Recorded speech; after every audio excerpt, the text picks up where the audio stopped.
Showbiz की रंगारंग दुनिया से आपको खबर दें। भारत के सीनियर और मारूफ अदाकार नसीरुद्दीन शाह ने सिंधी जुबान से मुतल्लिक बयान पर गलती का एतराफ़ कर लिया है। नसीरुद्दीन शाह के सोशल मीडिया पर वायरल होने वाले इंटरव्यू में उन्होंने कहा था कि पाकिस्तान में बलोची और दीगर जुबानें बोली जाती हैं, जबकि सिंधी अब नहीं बोली जाती।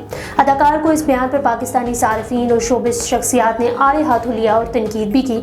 अब नसीरुद्दीन शाह ने अपने सिंधी से मुतल्लिक बयान पर गलती का एतराफ़ करते हुए कहा है कि ऐसा लगता है कि मेरे दो बयानात की वजह से एक नया तनाज़ा खड़ा हो गया है, जिसमें एक बयान पाकिस्तान में सिंधी जुबान से मुतल्लिक था। नसीरुद्दीन शाह ने एतराफ़ किया कि इस मामले पर मैं गलत था।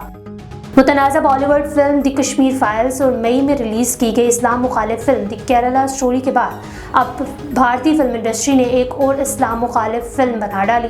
तफसीलात के मुताबिक बॉलीवुड की जानिब से 72 खूरे फिल्म का टीज़र जारी किया गया, जिसके बाद लोगों ने इस पर तनकीद करते हुए रिलीज़ से कबल ही इस पर पाबंदी लगाने का मुतालबा किया है।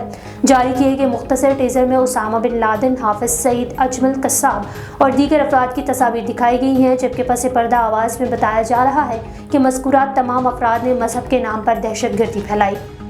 पाकिस्तान के मायनाज़ अदाकार और मेज़बान एहसन खान के यहाँ बेटी की वलादत हुई। अदाकार एहसन खान के दोस्त फैसल कबाड़िया ने इंस्टाग्राम पर एहसन खान की एक तस्वीर शेयर की, जिसमें वो एक बच्चे के साथ दिखाई दे रहे हैं। फैसल ने लिखा कि अपनी भतीजी को इस दुनिया में खुश आमदीद कहते हैं। फैसल कबाड़िया ने मज़ीद कहा कि एहसन खान और उनकी अहलिया फातिमा को मुबारकबाद। साथ ही उन्होंने एहसन खान की नन्ही परी को दुआ देते हुए लिखा कि इस बच्ची के पास आप दोनों की तरह इखलाक और रहम दिली हो और एक लंबी और खुशियों भरी ज़िंदगी हो।